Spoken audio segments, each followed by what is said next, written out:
इमाम अली अलैहिस्सलाम के एक चाहने वाले के घर में इंतकाल हुआ तो वो आके पूछने लगा, या अली, मैं अपने अजीज को दफनाने के बाद ऐसा क्या करूं जिससे उनको सुकून और राहत मिले। बस जैसे ही ये पूछा गया तो इमाम अली अलैहिस्सलाम ने फरमाया, ऐ बंदाए खुदा, अपने अजीज को दफनाने के बाद कुछ देर तक उसकी कब्र के करीब बैठा करो और फिर अल्लाह का जिक्र करते रहो उतनी देर तक जितनी देर में एक ऊंट ज़िबह करके तकसीम किया जाता है। क्योंकि जब इंसान किसी इंसान को कब्र में दफन करके वापस चले जाते हैं उस वक्त इंसान कब्र में इस तरह से परेशान होता है जिस तरह से एक तन्हा इंसान समंदर में डूब रहा हो।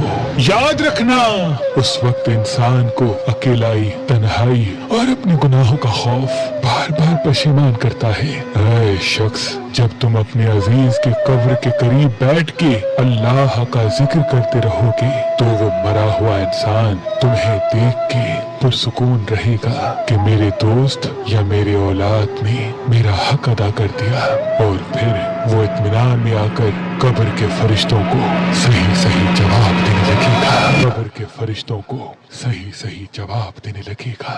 कब्र के फरिश्तों को सही सही जवाब देने लगेगा।